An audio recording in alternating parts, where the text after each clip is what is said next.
Magandang gabi, Sir Eric. Ako po si Jomar. Matagal-tagal ko na rin itong gustong ibahagi sa inyo. Pero ngayon lang ako nagkaroon ng lakas ng loob na isulat ang lahat.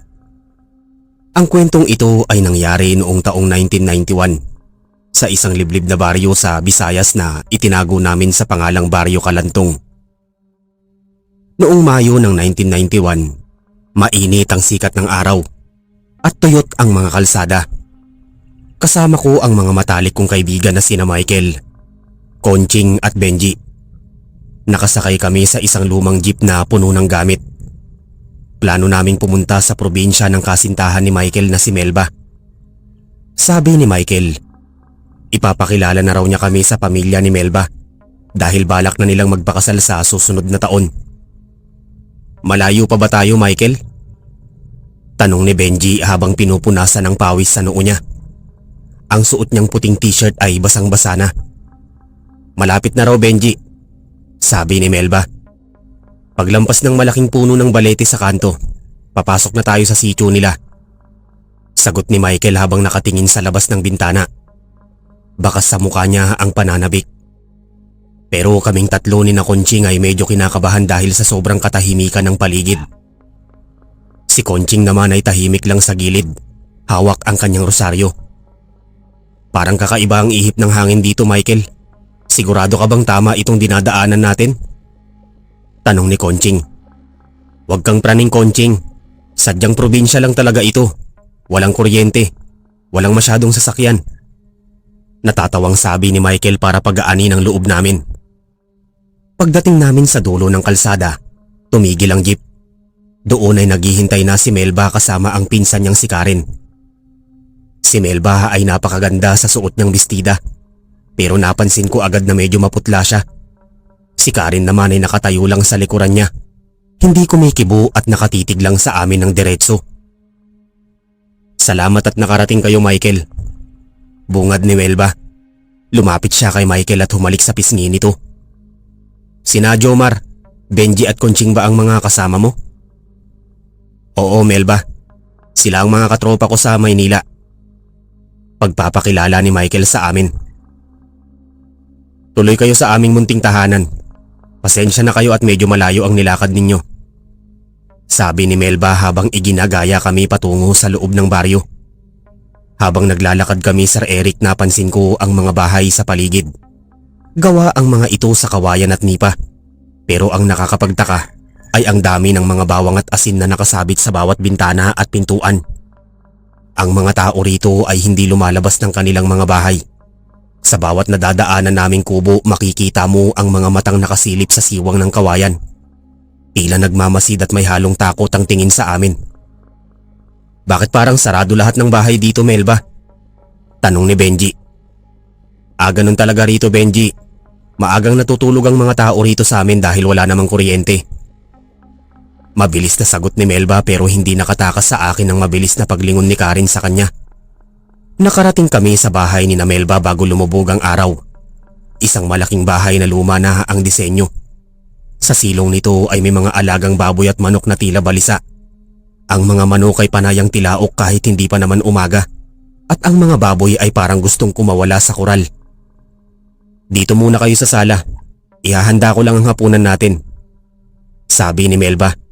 Naiwan kami sa sala kasama si Karen. Hindi siya gaanong nagsasalita. Nakaupo lang siya sa isang tumba-tumba sa sulok. Sinubukan siyang kausapin ni Conching. Karen, matagal na ba kayo rito? Tanong ni Conching. Tumingin si Karen kay Conching. Matagal bago ito sumagot. Dito na kami pinanganak at dito na rin kami mamamatay, sabi ni Karen sa isang malamig na tono na nagpatayo ng balahibo ko. Ganun ba? Ang ganda naman ng lugar ninyo. Tahimik. Pilit na biro ni Benji para mawala ang tensyon. Hindi sumagot si Karen. Tumayo siya at pumasok sa kusina para tulungan si Melba. Naiwan kaming apat na nagkakatinginan. Pare, parang may mali rito, bulong ko kay Michael. Bakit parang ang bigat ng pakiramdam ko? Jomar, naninibago ka lang. Ganyan talaga sa probinsya, medyo misteryoso. Hayaan mo na. Bisita tayo rito, sagot ni Michael. Mukhang kampante talaga siya dahil siguro sa pagmamahal niya kay Melba. Naghain na ng hapunan. Ang ulam ay karne na parang nilaga, pero may kakaibang amoy. Hindi ito amoy baboy o baka. Parang may halong lansa na hindi ko maipaliwanag. Kain na tayo, Michael. Espesyal na ulam yan na inihanda ni inay para sa inyo. Pag-aanyaya ni Melba. Kumuha si Michael ng pagkain. Salamat, Melba. Mukhang masarap to ah. Sinubukan din namin kumain ni na Benji at Kunching. Pero bago ko pa maisubo ang karne, napansin ni Kunching ang isang bagay sa ilalim ng mesa. Bigla siyang napaatras at nabitawan ng kanyang kutsara. Bakit, Kunching? Tanong ni Michael. Wala. May nakita lang akong daga. Sabi ni Kunching, pero kitang kita ko ang panginginig ng kamay niya. Noong sandaling yun alam kong hindi daga ang nakita niya. Pagkatapos ng hapunan dinala kami sa aming tutulugan. Isang malaking kwarto sa itaas na may mga banig sa sahig. Binigyan kami ng mga kulambo. Dito muna kayo. Wag na wag kayong lalabas ng kwarto kapag narinig din yung may naglalakad sa labas o may kaluskos sa bubong. Paalala ni Melba bago niya isara ang pinto. Bakit naman, Melba? Tanong ni Benji. Maraming aso rito sa labas. Baka kagatin kayo. Matipid na sagot ni Melba at tuluyan nang isinara ang pinto mula sa labas. Narinig namin ang tunog ng susi. Nilak niya kami mula sa labas. Bakit niya tayo nilak? Tanong ko. Sinubukan kong pihitin ang siradura pero ayaw bumukas. Michael, bakit kailangang ikulong tayo? Tanong ni Kunching na lalong kinakabahan. Baka proteksyon lang natin yun, Kunching. Sabi nga niya maraming aso sa labas. Depensa pa rin ni Michael. Pero sa pagkakataong ito pati siya ay bakas na ang pag-aalinlangan sa muka. Hating gabi na pero hindi ako makatulog. Ganoon din sina Benji at Kunching. Si Michael lang ang tila nakatulog agad dahil sa pagod sa biyahe. Nakahiga kami sa banig, nakikinig sa bawat dunog ng gabi. Biglang may narinig kaming kaluskos sa bubong. Hindi ito tunog ng pusa o aso. Parang may mabigat na bagay na lumapag sa ibabaw ng bahay. Kasunod nito ay ang tunog ng tila isang mahabang bagay na kinakaladkad sa yero. Napaupo si Benji. Naririnig niyo ba yon? Bulong niya. Oo, Benji, huwag kang maingay. Sabi ko habang pilit na pinapakalma ang sarili ko. Maya-maya pa narinig namin ang isang mahabang huni ng ibon sa labas. Pero hindi ito karaniwang huni. Mahina sa simula tapos ay lumalakas. Pagkatapos ay tila lumalayo. Sabi ng lola ko, kapag mahina ang huni ng tiktik, ibig sabihin malapit lang siya. Bulong ni Kunching. Hawak na naman niya ang kanyang rosaryo at nagsisimula ng magdasal ng pabulong. Biglang naramdaman namin ang pagyanig ng bahay. Parang may malaking hayop na bumaba mula sa bubong at lumundag sa lupa. Narinig namin ang huni ng mga alagang baboy sa silong. Napakalakas ng ungal ng mga ito.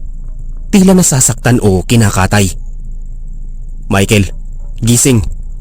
Niyugyug ko si Michael. Nagising si Michael na tila naguguluhan. Ano yun? Bakit? Makinig ka, Michael. Sabi ko. Mula sa silong narinig namin ang boses ni Melba. Pero hindi ito ang boses na narinig namin kaninang hapon. Ang boses niya ay parang galing sa ilalim ng lupa. Malagom at puno ng galit. Huwag niyo munang ubusin ang mga baboy. Itira niyo yung mga banyaga sa itaas para sa pista bukas. Sabi ng boses na katunog ni Melba. Gutom na kami, Melba. Amoy na amoy namin ang sariwang dugo mula rito sa ibaba. Sagot ng isa pang boses na tila kay Karen. Namilog ang mga mata ni Michael. Hindi siya makapaniwala sa naririnig niya. Si Melba ba yun? Hindi. Hindi si Melba yun. Michael, kailangan nating makaalis dito. Ngayon na. Sabi ni Benji habang pilit na binubuksan ang bintana ng kwarto. Ang bintana ay gawa sa kahoy at may mga rehas na kawayan. Pero dahil luma na medyo marupok na ang pagkakapako nito. Tulungan niyo ko rito. Sabi ni Benji. Nagtulong-tulong kaming apat na itulak ang bintana sa bawat tulak namin. Gumagawa ito ng ingay na tila humihingi ng saklolo. Nabali ang isang bahagi ng kawayan. Sumilip ako sa labas. Madilim ang paligid pero dahil sa liwanag ng buwan, nakita ko ang isang bagay na hinding-hindi ko malilimutan, Sir Eric. Sa ilalim ng puno ng mangga hindi kalayuan sa bahay, may dalawang nilalang na nakaluhod. Ang kalahati ng kanilang katawan ay tila tao, pero ang kanilang mga braso ay mahahaba at may matatalas na kuko. Ang kanilang buhok ay mahaba at nakalaylay hanggang sa lupa. Nakatalikod sila sa amin. Pero kitang-kita ko ang pagkislap ng kanilang mga mata sa dilim. Diyos ko po, bulong ni Conching. Biglang lumingon ang isa sa mga nilalang. Si Melba. Pero ang mukha niya ay hindi na ang magandang mukha na nakita namin kanina. Ang kanyang panga ay tila humaba. At ang kanyang mga mata ay naging dilaw na nagniningning. May dugo sa gilid ng kanyang labi. Nakita nila tayo, sigaw ni Michael. Mabilis na kumilos ang nilalang. Sa isang iglap tumalon ito patungo sa pader ng bahay at nagsimulang umakyat na parang butiki. Narinig namin ang mga kuko nito na bumabaon sa kahoy. Ang pinto, Benji! Michael, harangan niyo ang pinto! Sigaw ko. Ginamit namin ang lumang aparador sa loob ng kwarto para harangan ang pinto. Ramdam namin ang lakas ng paghampas mula sa labas. Hindi lang isa, kundi marami sila. Naririnig namin ang kanilang mga tawa. Isang tawang hindi galing sa tao, kundi tila huni ng mga asong ulol. Michael, buksan mo ang pinto. Michael! Tawag ng boses ni Melba mula sa labas. Malambing ang boses niya ngayon. Tila nang aakit. Gusto mo bang makita ang magiging anak natin? Buksan mo ito, Michael. Huwag kang makinig, Michael. Pigil ni Conching sa kanya. Hindi na si Melba yan. Umiiyak na si Michael. Melba, anong nangyari sa inyo? Buksan mo ito. Biglang nagbago ang boses ni Melba. Naging isang nakakabinging sigaw. Kailangan namin ng inyong laman. Gutom na ang buong baryo. Kasabay noon ang malakas na pagbagsak ng bubong. Isang nilalangang nakapasok mula sa itaas. Si Karen, ang kanyang katawan ay nakabaluktot ng kakaiba. Ang kanyang mga buto ay tumutunog sa bawat galaw niya. Ang kanyang dila ay mahaba at tila naghahanap ng biktima. Benji, sa likod mo! Sigaw ko. Sinunggaban ni Karen si Benji. Bumaon ang mga kuko nito sa balikat ni Benji. Sumigaw si Benji sa sakit. Tulungan niyo ako, sigaw ni Benji. Kumuha ako ng isang kahoy na bahagi ng upuan at hinampas ko si Karen sa ulo. Mukhang hindi siya nasaktan, pero nabitawan niya si Benji. Mabilis kaming tumakbo patungo sa bintanang nabasag namin. Tumalon kayo! Tumalon kayo! Utos ni Michael. Isa-isa kaming tumalon mula sa ikalawang palapag. Masakit ang pagbagsak namin sa lupa, pero wala kaming oras para indahin ang sakit. Pagtingala ko, nakita ko ang maraming nilalang na nakadungaw sa bintana, handang tumalon para habulin kami. Takbo! Sigaw ko kina Michael, Conching at Benji. Tumakbo kami patungo sa direksyon ng kalsada kung saan kami ibinaba ng jeep kanina. Pero sa dilim ng gabi parang lahat ng puno ay nagmumukhang magkakamuka. Ang mga huni ng gabi ay tila nanunukso sa amin. Habang tumatakbo kami, naramdaman namin na may sumusunod sa amin sa magkabilang gilid ng masukal na damuhan. Maririnig mo ang pagkaluskos ng mga dahon at ang mabilis na paghinga ng mga nilalang na ito. Dito, bilis! Turo ni Michael sa isang maliit na daan. Pero bago kami makarating doon, may isang malaking itim na aso ang humarang sa amin. Napakalaki nito, kasing laki ng isang baka. Ang mga mata nito ay parang nag-aalab na apoy. Benji, sa likod mo! Sabi ni Michael habang humahawak ng isang matulis na kawayan na napulot niya sa daan. Michael, wag! Umalis na tayo! Sabi ni Conching. Ang aso ay unti-unting nagbago ng anyo sa harap namin. Ang kanyang mga balahibo ay tila pumasok sa loob ng kanyang balat at ang kanyang katawan ay tumayo ng patayo. Ito ang tatay ni Melba, ang kapitan ng baryo. Saan kayo pupunta, mga iho? Tanong ng matanda na may nakakatakot na ngiti. Hindi pa tapos ang handaan. Umalis kayo sa daan! Sigaw ni Michael. Biglang sumulpot mula sa madidilim na bahagi ng gubat ang iba pang mga taga-baryo. Lahat sila ay may kakaibang itsura. Ang iba ay walang ibabang bahagi ng katawan. Ang iba naman ay may malalapad na pakpak na tila paniki. Ito pala ang sinasabi nilang baluarte ng mga aswang. Ang buong sitio Maligaya ay pinamumunuan at tinitirhan ng mga hindi tao. "Konching, yung rosaryo mo," sabi ko. Inilabas ni Konching ang rosaryo at nagsimulang magdasal ng malakas. "Aba, Ginoong Maria, napupuno ka ng grasya." Sa bawat salitang binibigkas ni Konching tila umaatras ang ilang mga nilalang, pero ang matanda ay tumawa lang ng malakas. "Sa tingin niyo ba ay tatalab yan sa amin dito? Kami ang may-ari ng lupang ito." Biglang sumugod si Karen mula sa itaas ng puno. Puntirya niya si Konching, pero bago pa siya makalapit hinarang siya ni Michael. Nagpambuno ang dalawa. "Michael!" sigaw namin. "Tumakbo na kayo! Jomar, dalhin mo sila palayo rito!" Sigaw ni Michael habang pilit na tinutulak palayo si Karen. "Hindi ka namin iiwan, Michael," sabi ni Benji kahit na dumadaloy pa rin ang dugo sa balikat niya. "Tumakbo na kayo! Yun lang ang tanging paraan!" Huling sigaw ni Michael bago siya malunod sa dami ng mga nilalang na sumugod sa kanya. Wala kaming nagawa ni na Konching at Benji kundi ang tumakbo. Naririnig namin ang sigaw ni Michael sa malayo. Isang sigaw ng matinding sakit na hanggang ngayon, Sir Eric, ay nagmumulto pa rin sa aking pandinig. Tumakbo kami ng tumakbo hanggang sa marating namin ang kanto kung saan naroon ang malaking puno ng balete. Sa hindi kalayuan, nakita namin ang liwanag ng isang sasakyan. Isang truck ng mga sundalo na nagpapatrolya noong gabing yun. "Tulong! Tulungan niyo kami!" sigaw ni Benji habang kumakaway sa gitna ng kalsada. Huminto ang truck. Mabilis kaming sumakay. Ang mga sundalo ay nagtataka sa aming itsura.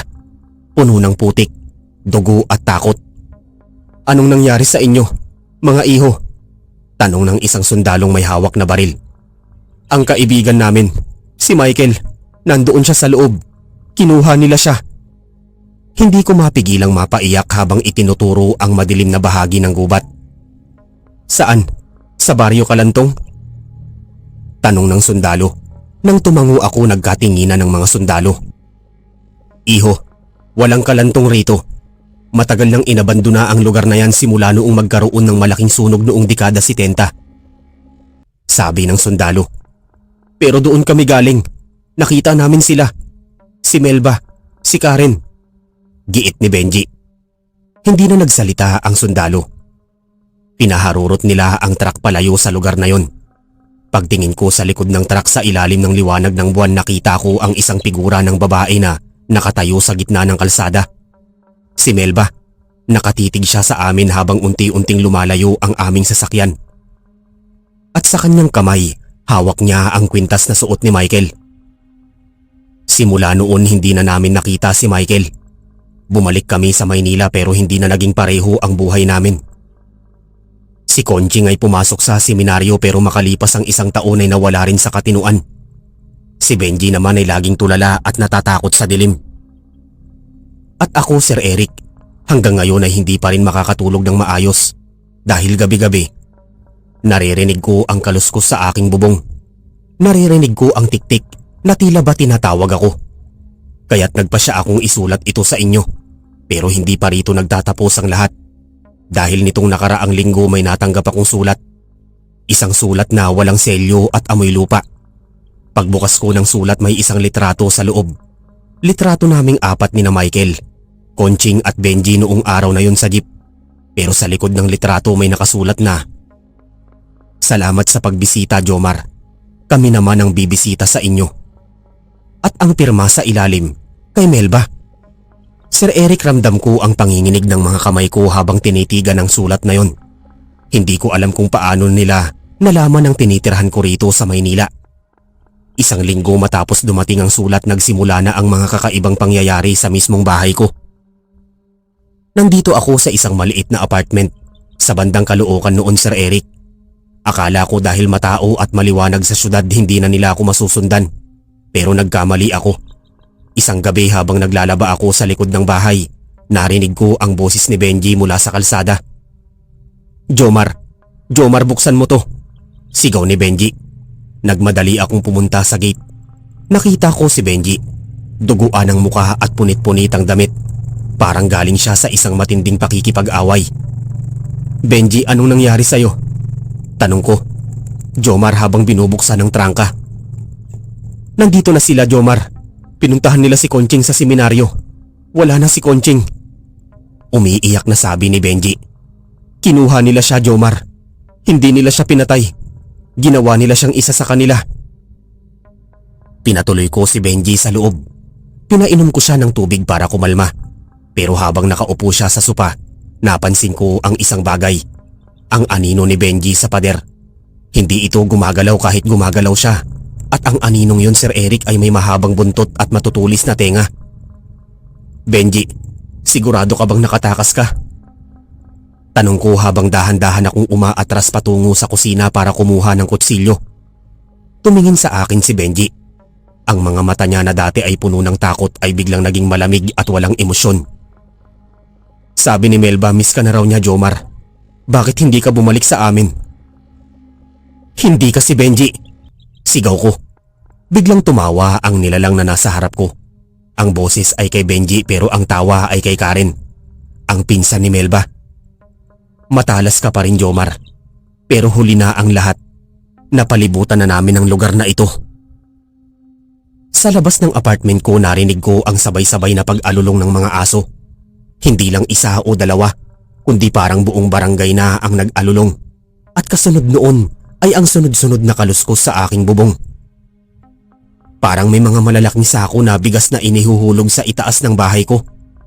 Alam ko ang tunog na yon, Sir Eric. Yun ang tunog ng paglapag ng mga aswang na galing sa ere. "Umalis ka rito," sigaw ko kay Benji habang winawasiwas ko ang kutsilyo. "Hindi kami aalis nang wala ka, Jomar," sabi ng nilalang. Biglang humaba ang kanyang leeg. Tumunog ang mga buto nito na parang nababali at ang kanyang mukha ay nagsimulang matuklap para ipakita ang tunay na anyo sa ilalim. Isang mukhang bulok at puno ng uod. Tumakbo ako palabas ng pinto pero hinarang ako ng isang pamilyar na boses sa dilim ng iskinita. "Jomar, saan ka pupunta?" Yun ang boses ni Michael pero nang itapat ko ang flashlight ko sa kanya, napahiyaw ako sa takot. Si Michael ay nakatayo doon pero wala na siyang mga braso. Ang kanyang balat ay tila itinatahi-tahi at sa kanyang liig ay may malaking sugat na tila kinagat ng kung anong hayop. Pero ang pinakamatindi, Sir Eric, ay ang kanyang mga mata. Wala na itong puti, purong itim na lang. "Michael, pare, anong ginawa nila sa'yo?" tanong ko habang tumutulo ang luha ko. "Masarap maging isa sa kanila, Jomar. Wala nang sakit, wala nang takot. Gutom lang ang mararamdaman mo," sabi ni Michael. Naglakad siya palapit sa akin ng pasuray-suray. Sa kabilang dulo ng iskinita lumitaw si Melba. Kasuotan pa rin niya ang bestidong suot niya noong 1991. Pero ngayon ay puno na ito ng tuyong dugo. Kasama niya si Karen at ang matandang lalaki na tatay niya. "Jomar, ibibigay ko sa iyo ang huling pagkakataon," sabi ni Melba. "Sumama ka sa amin ng kusa o gagawin namin sa iyo ang ginawa namin kay Conching." "Anong ginawa niyo kay Conching?" tanong ko. Tumabi si Melba at lumitaw mula sa likuran niya ang isang nilalang na gumagapang. Ang nilalang na yun ay nakasuot pa rin ng puting damit ng mga seminarista, pero ang kanyang katawan ay baluktot at ang kanyang dila ay nakalawit. Si Conching, wala na siyang katinuan. Tanging huni na lang ng hayop ang lumalabas sa kanyang bibig. "Diyos ko po, patawarin niyo kami," bulong ko. Naramdaman ko ang pagkawala ng pag-asa, Sir Eric. Napapalibutan ako. Sa itaas ng mga bubong ng kapitbahay nakikita ko ang mga anino ng iba pang mga aswang na naghihintay lang ng utos ni Melba. "Ano, Jomar? Sasama ka ba?" tanong ni Melba habang unti-unting lumalapit sa akin. Bigla kong naisip ang isang bagay na laging sinasabi ng lolo ko noon sa probinsya. Kapag wala ka ng matatakbuhan, gumamit ka ng tanso o anumang bagay na gawa sa bakal na may halong asin. Naalala ko may dala akong susi ng lumang bodega na gawa sa purong bakal at lagi akong may dalang maliit na supot ng asin sa bulsa ko para sa swerte. Mabilis kong binuksan ang supot ng asin at isinaboy ito sa direksyon ni Melba at Michael. Napasigaw si Melba habang ang kanyang balat ay tila napapaso ng tamaan ng asin. Ginamit ko ang pagkakataong yon para tumakbo patungo sa kabilang direksyon.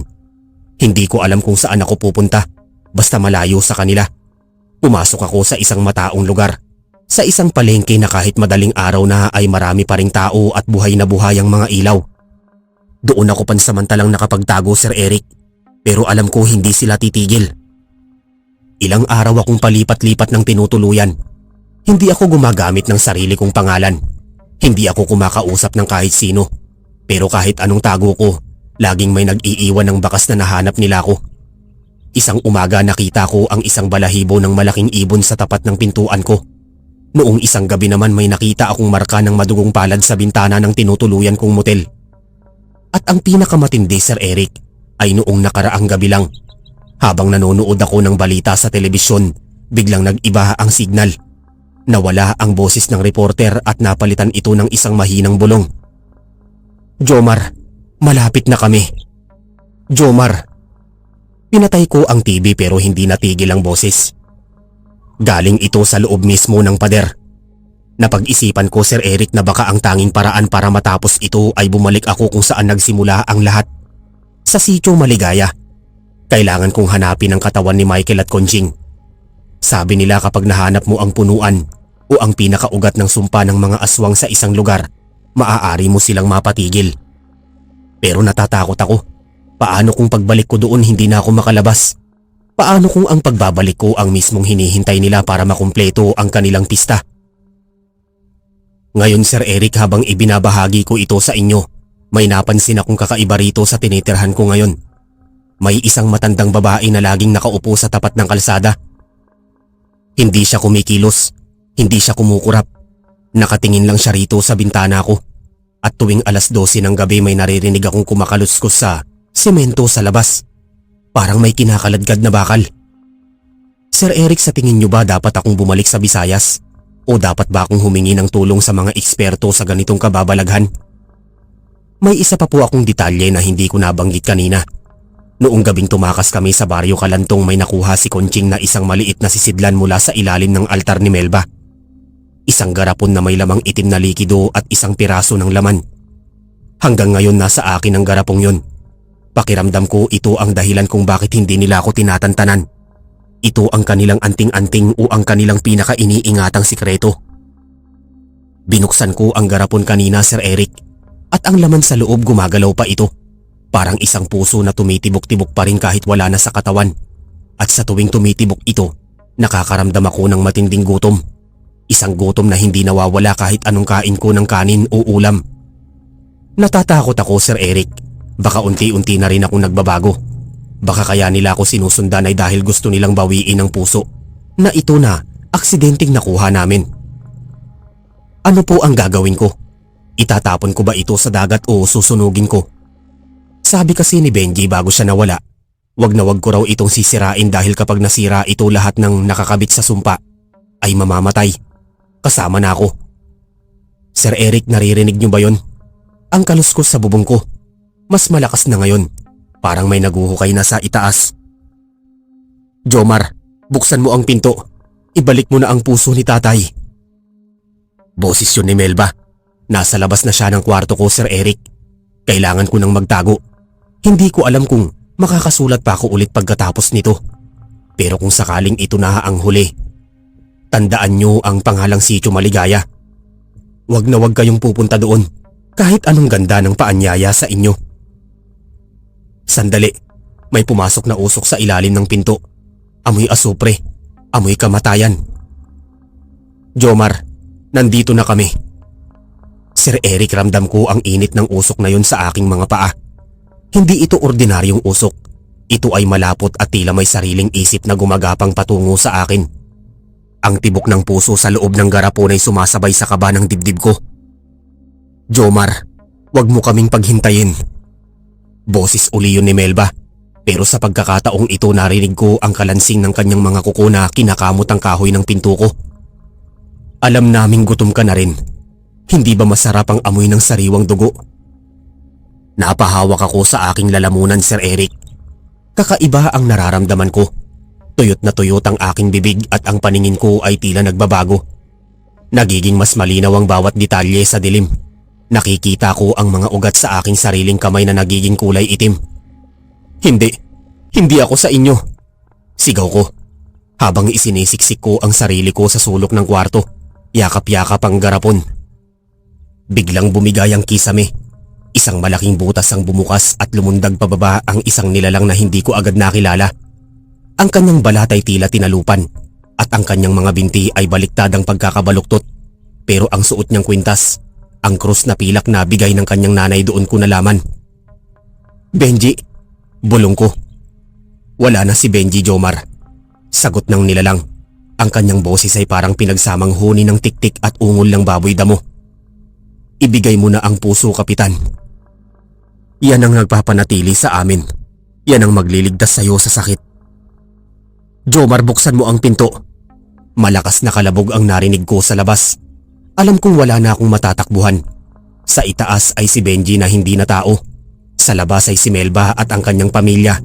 Kinuha ko ang aking bag at mabilis na isinilid ang garapon. Kinuha ko rin ang aking jacket at ang huling natitirang asin na nasa maliit na lalagyan.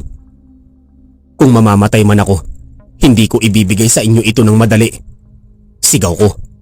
Tumalon ako sa bintana ng aking kwarto. Kahit nasa ikatlong palapag ako, Sir Eric, nagulat ako dahil hindi ako nasaktan sa pagbagsak. Parang naging magaan ang aking katawan. Pero hindi pa ako nakatayo ng maayos ay naroon na si Karen sa harap ko.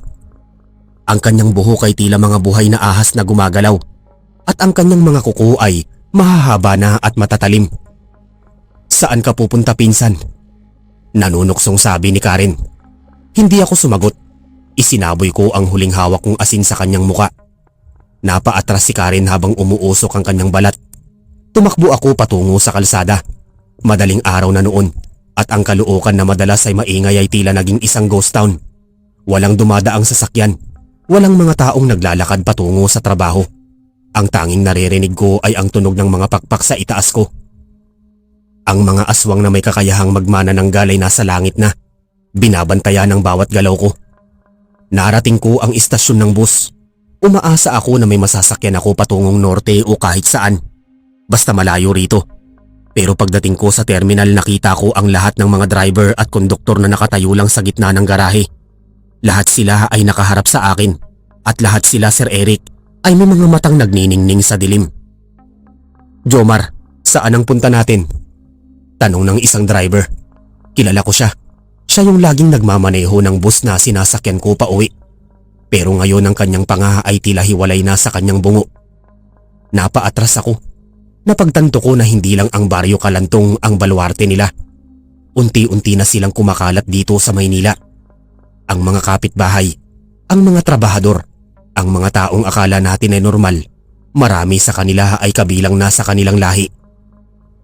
Bakit niyo ba ako ginugulo? Sigaw ko sa galit at takot.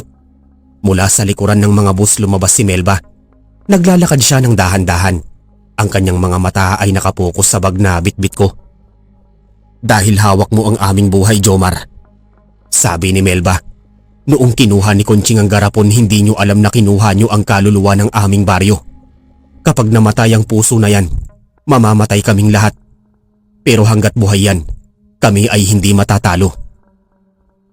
Kung ganun, sisirain ko na ito ngayon din. Banta ko habang inilalabas ang garapon mula sa bag. Wag, Jomar. Pigil ni Michael na biglang sumulpot sa tabi ni Melba. Kapag ginawa mo yan, pati ikaw ay mamamatay. Hindi mo ba nararamdaman ang tibok ng puso mo na yan ay konektado na sa dugo mo? Kaya ka nagugutom. Kaya ka lumalakas. Isa ka sa amin. Napatingin ako sa aking mga kuko. Mahahaba na ito at matatalim. Ang aking balat ay naging kasing putla ng bangkay. Hindi maaari ito. Bulong ko. Tanggapin mo na, Jomar. Halika na. Bumalik na tayo sa Visayas. Doon ikaw ang magiging bagong tagapangalaga ng puso ni tatay. Ikaw ang susunod na pinuno ng Sitio Maligaya. Alok ni Melba habang inilahad ang kanyang kamay.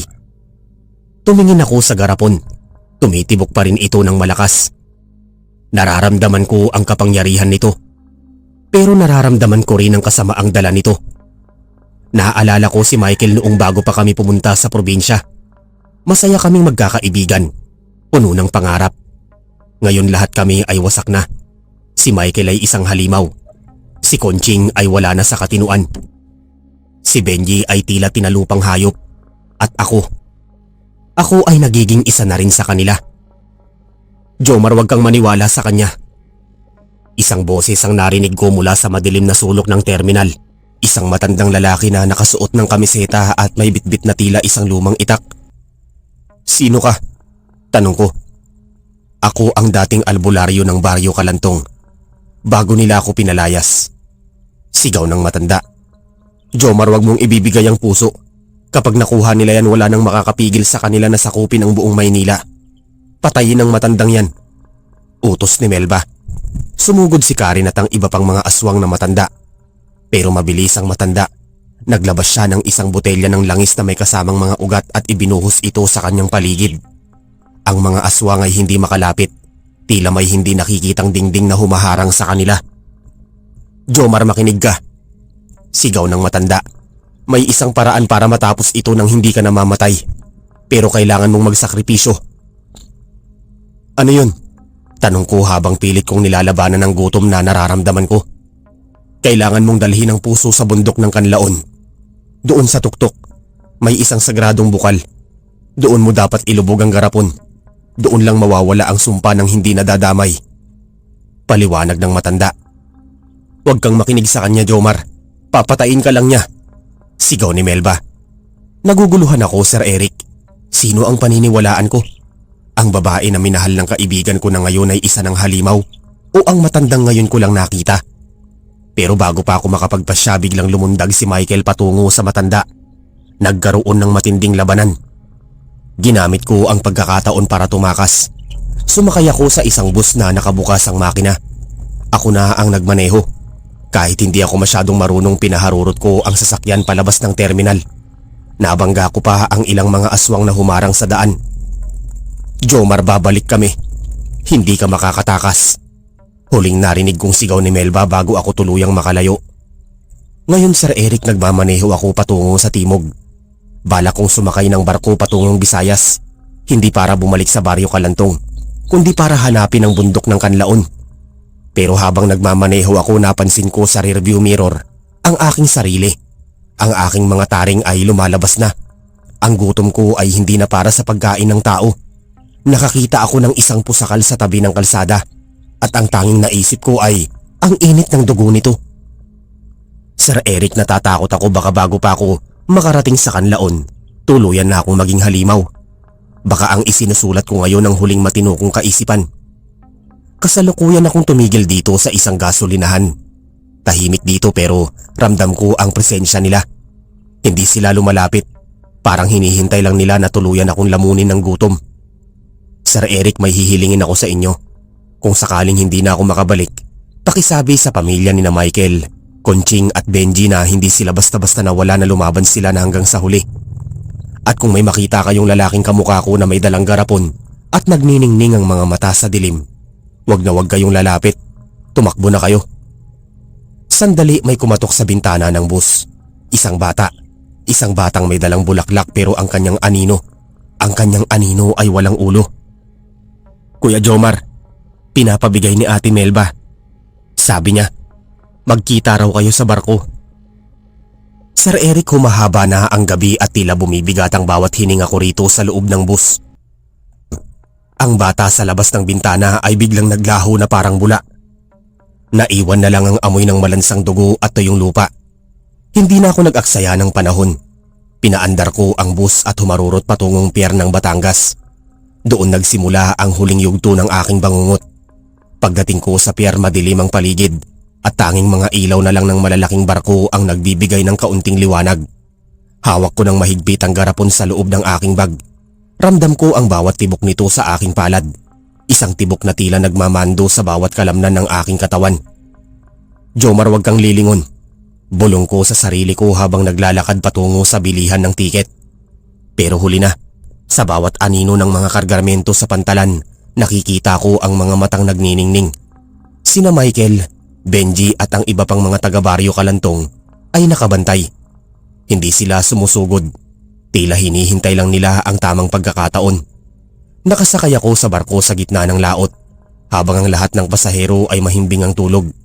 Lumabas ako sa deck. Ang hangin ay malamig pero ang pakiramdam ko ay nagbabaga. Inilabas ko ang garapon. Ang puso ni Kapitan sa loob ay kulay itim na at may mga ugat na tila gustong kumawala sa salamin. Jomar, lumingon ako. Nakatayo sa dulo ng deck si Melba. Wala na ang kanyang bestida. Ngayon ay balot na siya ng itim na balahibo at ang kanyang mga pakpak ay dahan-dahang bumubuka. Sa tabi niya ay si Michael, ang matalik kong kaibigan na ngayon ay wala ng kahit anong bakas ng pagkatao sa mga mata. Ibigay mo na sa amin ang puso, Jomar. Pagod ka na. Ramdam ko na ang gutom mo. Sabi ni Melba. Isang kagat lang sa puso na yan ay magiging hari ka sa piling namin. Michael, Benji, naaalala niyo pa ba kung bakit tayo napunta sa Visayas? Sigaw ko, umaasang may kaunti pang natitirang bait sa kanila. Para sa kasal mo, Michael. Para sa ating pagkakaibigan. Napahinto si Michael. Sandaling nanginig ang kanyang katawan at parang may luhang dugo na pumatak sa kanyang itim na mata. Pero mabilis siyang sinunggaban ni Melba sa balikat. Wala na ang Michael na kilala mo, Jomar. Kami na ang pamilya mo ngayon. Sigaw ni Melba at bigla siyang sumugod sa akin. Mabilis akong umiwas. Tumama ang kanyang matutulis na kuko sa bakal na rehas ng barko. Naglikha ito ng mga spark. Sa kabilang dulo lumitaw si Karen at si Benji na tila mga aninong mabilis na gumagapang sa pader ng barko. Naaalala ko ang sinabi ng albularyo sa gasolinahan. Kailangan kong ilubog ito sa sagradong bukal sa kanlaon. Pero alam kong hindi na ako aabot doon. Nararamdaman ko na ang paggapang ng sumpa sa aking lalamunan. Kung hindi ko ito tatapusin ngayon, ako ang magiging mitsa ng paglipol sa marami pang tao sa Maynila. Patawarin niyo ako, Michael. Benji, Conching, bulong ko. Hindi ko na hinintay na makarating sa kanlaon. Kinuha ko ang aking itak na binigay ng albularyo bago ako makaalis. Isang itak na binasbasan ng asin at langis. Jomar, wag! Sigaw ni Melba nang makita niyang itinaas ko ang itak. Buong lakas kong hinampas ang itak sa garapon na nakapatong sa rehas. Nabasag ang salamin. Ang itim na likido ay tumalsik sa aking muka at damit. Ang puso ni Kapitan ay nahulog sa sahig ng deck. Tumitibok pa rin ng mabilis. Sa bawat tibok nito isang nakakabinging sigawang pumapailan lang sa buong karagatan. Sabay-sabay na napaluhod sina Melba, Michael, Benji at Karen. Ang kanilang mga katawan ay nagsimulang umusok. Ang mga balahibo at pakpak ni Melba ay unti-unting nalalanta at nagiging abo. Si Michael ay bumalik sa kanyang anyong tao pero ang kanyang balat ay tila natutuyo ng mabilis. Jomar, salamat. Mahinang bulong ni Michael bago siya tuluyang maging abo na tinangay ng hangin ng dagat. Kinuha ko ang tumitibok na puso at tinignan si Melba. Ang kanyang mukha ay bumalik sa pagiging maganda pero puno ito ng hapis at takot. Kasama mo silang mawawala, Jomar. Mamamatay ka rin. Hirap na sabi ni Melba habang ang kanyang mga kamay ay naglalaho na rin. Alam ko, Melba, pero hindi ko hahayaang magpatuloy ang kasamaan nyo. Sagot ko. Tumalon ako sa dagat habang yakap-yakap ang puso ni Kapitan. Ang huling narinig ko ay ang pagsabog ng puso sa ilalim ng tubig. Isang pagsabog na hindi nagdulot ng apoy, kundi isang malamig na enerhiya na nagpawalang bisa sa lahat ng sumpa ng Baryo Kalantong. Sir Eric, hanggang dito na lang ang kwento ni Jomar. Ang sulat na ito ay natagpuan sa isang lumang bag na lumutang sa dalampasigan ng Negros noong huling bahagi ng 1991. Kasama nito ang isang litrato ni na Michael, Conching, Benji at Jomar. 4 na magkakaibigang nagpunta sa isang simpleng bakasyon pero nauwi sa isang trahedya na hindi kailanman malilimutan. Sinasabing sa gabi ng anibersaryo ng kanilang pagkawala, may makikita raw na 4 na anino sa tabi ng malaking puno ng balete sa kanto patungong Baryo Kalantong. Hindi na sila nananakit, hindi na sila naghahanap ng dugo. Tila ba nagbabantay na lang sila para wala ng ibang banyaga ang pumasok sa baryong yun na minsan nang naging baluarte ng mga aswang. Ang Baryo Kalantong ay tuluyan ng nilamon ng gubat. Walang nakakaalam kung nasaan na ito ngayon at marahil ay mas mabuting manatili na lang itong isang lihim ng nakaraan. Salamat po sa pakikinig sa aking kwento. Paalam.